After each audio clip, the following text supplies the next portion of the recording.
He was a prodigy who saw infinity in numbers, the divine in silence. Blaise Pascal, a mind that shaped modern science, yet sought eternity in faith. Born into a world ruled by reason, he would spend his life chasing a truth that reason alone could not hold. Blaise Pascal was born in 1623 in Clermont-Ferrand, France. His father, Etienne Pascal, was a mathematician and judge, a man of intellect, who decided to educate his son himself. By the age of 12, Blaise was already fascinated by geometry. One evening, his father found him drawing circles on the floor, rederiving the principles of Euclid on his own. He was a child genius in a time when the universe was still being mapped. At just 19, to help his father calculate taxes, Pascal invented the Pascaline, one of the world's first mechanical calculators. Centuries before computers, he envisioned a machine that could think in numbers. It was a glimpse of the digital age, born from a candlelit desk in 17th century France. Pascal's mind never rested. He studied air pressure, proving that vacuum, once thought impossible, could exist. Through experiments with mercury and altitude, he discovered what we now call Pascal's law, the foundation of modern hydraulics.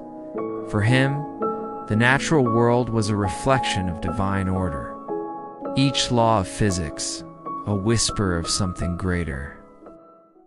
In his 20s, Pascal joined brilliant minds like Pierre de Fermat to explore probability, the mathematics of chance. Together, they laid the groundwork for statistics and modern decision theory. It's a field that still shapes economics, science, and philosophy. Born from the letters of two men pondering games of dice, but his intellect came at a price. A mysterious illness haunted Pascal all his life: migraines, paralysis, and weakness. Pain shadowed him, but it also deepened his reflection. For in suffering, he began to question not how the world works, but why it exists. In 1654, after surviving a near-fatal carriage accident, Pascal experienced what he called a night of fire. He felt the overwhelming presence of God and recorded the moment on a parchment he kept sewn inside his coat. That night changed everything. He abandoned worldly pursuits and turned toward a life of faith. He joined the Jansenists at Port-Royal and began writing his most famous work, the Pensées, a collection of fragmented thoughts, meditations, and paradoxes.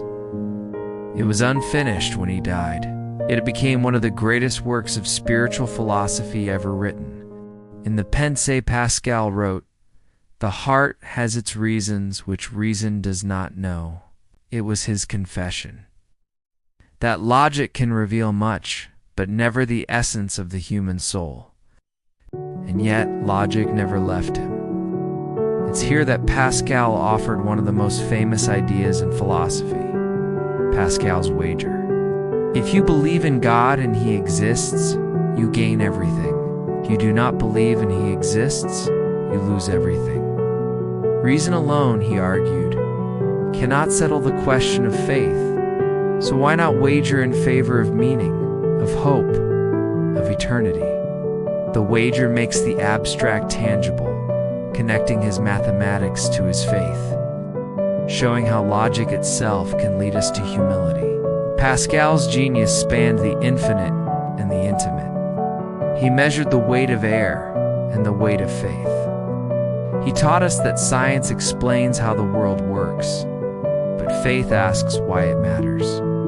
When he died at just 39, he left behind no empire, no monument, only thoughts, equations, and a reminder that the mind and the heart are not enemies, but partners in our search for truth. Blaise Pascal, the man who bridged the gap between science and faith, and whose words still echo in every soul that dares to wonder. If you enjoyed this story and want to discover more lives that shaped our world, please subscribe to support the channel and join me on this journey through the minds that changed history.